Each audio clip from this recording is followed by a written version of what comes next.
Dans cette vidéo, nous allons voir comment intégrer des données dans un rapport sous forme de matrice et de graphique. Donc pour cela, nous allons nous rendre dans l'explorateur de solutions, faire un clic droit sur rapport et faire ajouter un nouvel élément. Ici, on va donc utiliser le template que nous venons de créer. Donc nous allons le renommer, pour le nommer comme le nom du rapport, donc création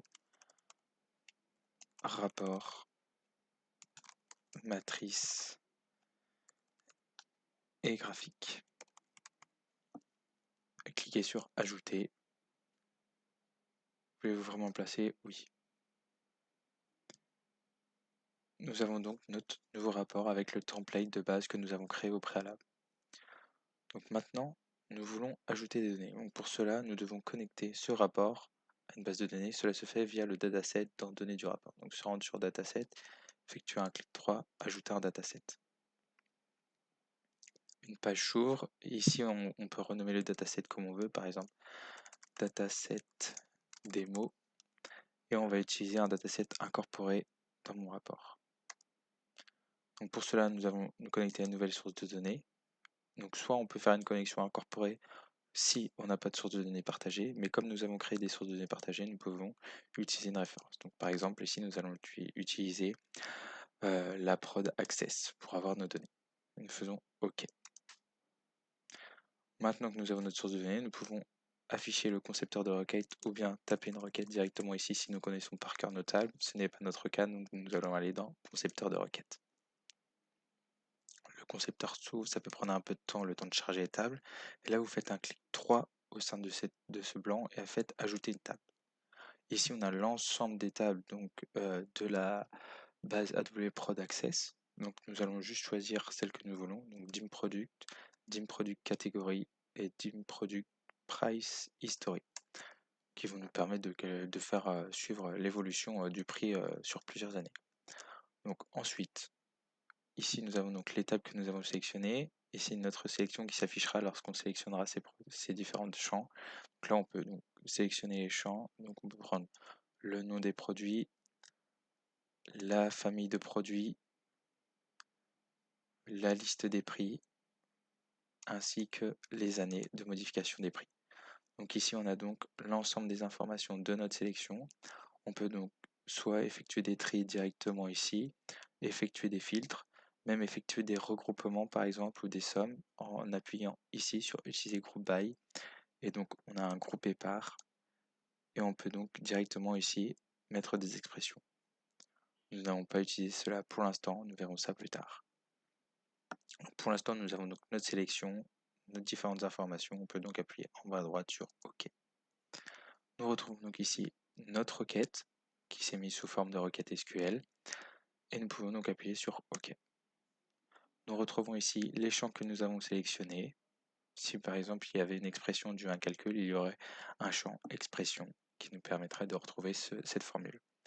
Donc maintenant, nous allons donc construire un graphique pour commencer. Donc pour cela, vous vous rendez sur le rapport, vous effectuez un clic droit sur le rapport, insérer, et donc ici, on va chercher le graphique. Selon le type, donc vous avez différents types de graphiques, colonne, ligne, forme, etc. Donc ici, nous souhaitons un graphique à courbe lissée. Donc nous allons sélectionner, appuyer sur OK. Donc là, il y a donc un graphique qui apparaît sur notre page. Donc, pour l'instant, il prend l'ensemble de notre page, mais on pourra un peu le modifier, comme vous pouvez le voir ici. Donc, nous allons donc maintenant insérer les valeurs du graphique. Donc pour cela, vous faites un clic gauche sur le graphique. Il y a donc les données du graphique qui s'affichent ici. Soit vous ajoutez les valeurs en effectuant un plus et en indiquant les valeurs. Donc par exemple ici, on veut la liste des prix. Donc ça tombe sur somme, c'est très bien. On pourrait modifier ici si on veut une moyenne, maximum, un count. Donc ici, nous c'est le somme, donc ça nous va très bien. Le groupe des catégories, donc soit on continue avec le plus, ou on peut directement aussi, deuxième astuce, faire glisser directement les années par exemple. Là on va faire en groupe de catégories les années. On retrouve bien nos années ici. Donc ça sera divisé en différentes années. Et pour notre groupe de série, on peut donc mettre le nom pour avoir le détail des noms, ou bien effectuer un plus aussi et sélectionner nom. C'est comme on veut, il y a les deux façons de faire. Donc maintenant que nous avons inséré nos données, nous pouvons, par exemple, si nous sélectionnons que les années entre 2011 et 2014, effectuer un tri sur les années. Donc pour cela, vous pouvez effectuer un tri en cliquant dessus et faites propriété du groupe de catégorie. Ici, vous pouvez donc ajouter un filtre. Donc on ajoute un filtre en choisissant l'expression sur hier égale. Donc là, nous, on veut entre, donc entre 2011 et 2014. Ça, on aura notre filtre d'effectuer sur les années pour ce graphique. Nous pouvons donc maintenant renommer notre graphique donc en évolution des prix de vente entre 2011 et 2014. Ici, nous avons donc prix de vente et ici, nous avons les années. Notre graphique est donc bien en place. Nous pouvons dès à présent l'utiliser. Donc, par exemple, si nous faisons un aperçu, donc on va avoir beaucoup de détails parce qu'on va avoir l'ensemble des produits, donc ce qui ne va pas être très cohérent. Donc là, ça peut prendre un peu de temps, le temps de charger les données. Je reviens vers vous quand c'est bon.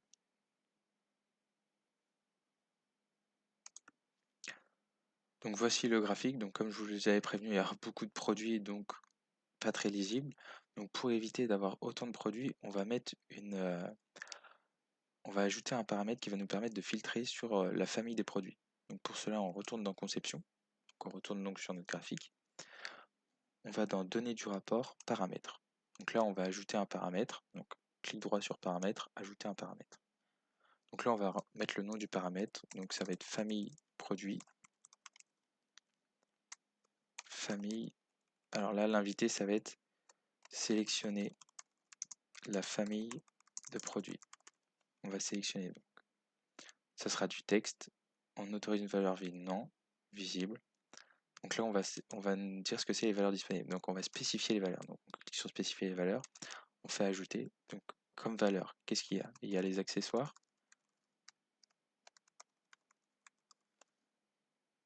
On peut ajouter aussi les vélos, les composants,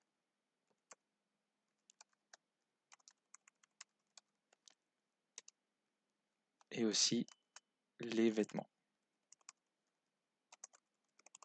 Une fois l'ensemble de ces éléments ajoutés, puis appuyer sur OK. Et donc on retrouve bien notre paramètre ici. Ensuite, pour faire fonctionner, nous remettons sur le rapport et nous allons en haut dans Rapport, Propriété du rapport. On peut donc voir ici la mise en page, si on veut sur des portraits ou paysages. Ici, nous on va aller directement dans l'onglet Variable et on va ajouter. Donc le nom de la variable, ce sera famille produit comme notre paramètre et la valeur, nous allons donc attribuer celle du paramètre. Pour cela, on clique sur Fonction. Nous allons dans la catégorie Paramètres, élément tout, et on sélectionne la famille produit en faisant un double clic. Ici, on voit bien du coup famille produit, point value. OK. Donc maintenant, notre rapport est lié à notre paramètre. Pour que ce paramètre puisse être activé sur notre graphique, on va donc lier ce paramètre à notre graphique. Pour cela, on sélectionne le graphique, on fait un clic droit, propriété du graphique.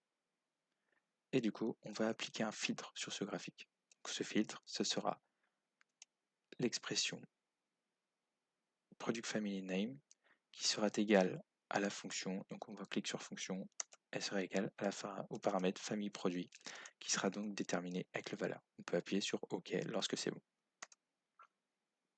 Maintenant, tout ça est relié. En ce qui concerne la mise en forme, nous pouvons donc ajouter du texte pour savoir la sélection de notre famille de produits. Donc ici, mettons famille de produits sélectionnés, deux points. Nous pouvons l'étendre pour que l'ensemble des informations passent sur la page. Et là, ici, nous pouvons insérer la valeur qui s'affichera automatiquement selon notre sélection en intégrant une zone de texte, pardon. Ici, ça sera donc, on fait un clic droit, hop, pardon, on clique à l'intérieur, on fait un clic droit, expression. Et donc là, on va de nouveau chercher dans catégorie, paramètres, tout, famille de produits, un double clic, et on appuie sur OK. Ici, ce sera donc la famille de produits qui s'affichera. Donc si on refait un test en faisant un aperçu, ça va prendre du temps pour charger encore une fois. Par exemple, si nous prenons sur les composants, afficher le rapport, donc là ça peut prendre du temps, je reviens vers vous quand c'est bon. Ici, on retrouve donc la famille de produits sélectionnés composants. Ici, on voit bien qu'on a moins de composants que tout à l'heure, même s'il en reste beaucoup encore, mais c'est quand même un peu plus lisible.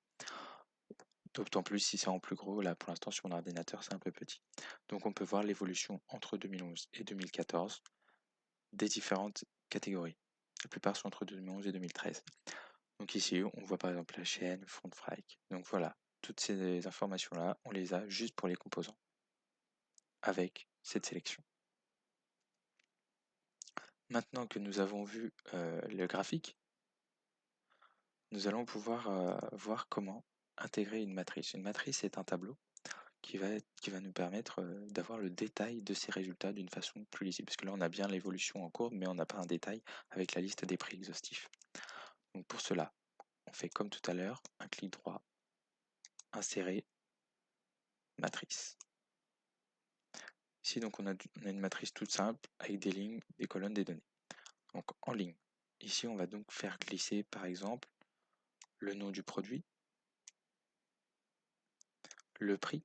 Donc en somme, c'est très bien. On pourrait modifier, comme on l'a vu tout à l'heure, en faisant un double clic, par exemple.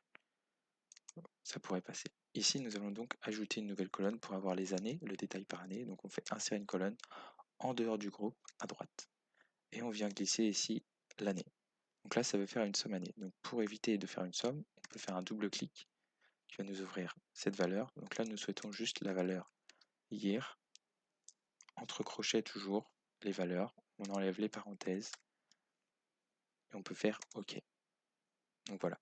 Ici, on a la donnée year. Donc là, on a l'ensemble des données.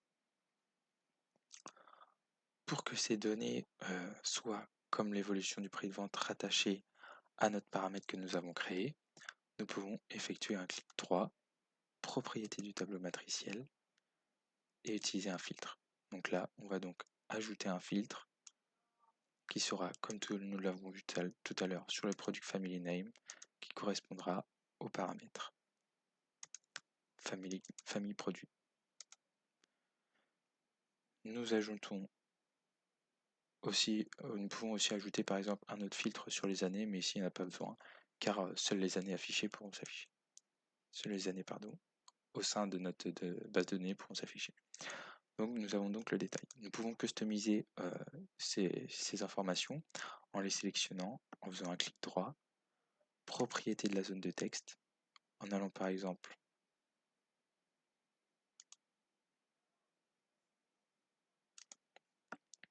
nous pouvons modifier. Nous pouvons par exemple modifier ces informations-là en faisant un clic droit, propriété de la zone de texte. Donc là, on peut changer la valeur. Si on veut changer par exemple name en nom, la police, si on veut passer en gras, des bordures, du remplissage, par exemple ici, se mettre en gris clair, en appuyant sur OK. On peut donc voir les modifications. On peut effectuer la même chose sur les autres cases, comme nous l'avons vu. Nous avons donc ici notre matrice avec les en-têtes modifiées. Nous pouvons la déplacer pour la centrer.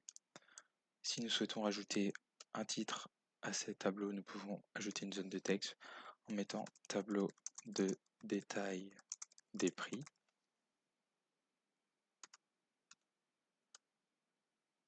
Nous pouvons étendre ce tableau et aussi par exemple ajouter une bordure à ce tableau. Donc pour cela, effectuer un clic droit à l'intérieur, propriété de la zone de texte, se rendre dans police, on va mettre du gras, dans bordure, ajouter un contour, OK, et là donc on a un détail avec un nom de tableau. Donc maintenant, nous pouvons donc regarder l'aperçu comme tout à l'heure. On va de nouveau sélectionner la valeur composante pour rester sur les mêmes bases. Cliquez sur afficher le rapport. Ça peut prendre un peu plus de temps car il y a aussi un tableau à construire. Donc ici on a le détail des informations avec l'ensemble des données présentes dans notre tableau, année par année, pour chaque composant. Donc voilà. Dans cette vidéo, nous avons vu donc comment créer un graphique et remplir ses valeurs, comment créer une matrice et remplir ses valeurs, comment lier ce graphique et cette matrice à un paramètre que nous allons pouvoir sélectionner pour la création et pour l'aperçu du rapport en ayant seulement un détail par famille produit par exemple. Ici, nous avons vu comment insérer un texte et comment insérer un paramètre qui varie selon notre sélection. Donc voilà, je vous retrouve dans une prochaine vidéo. Au revoir.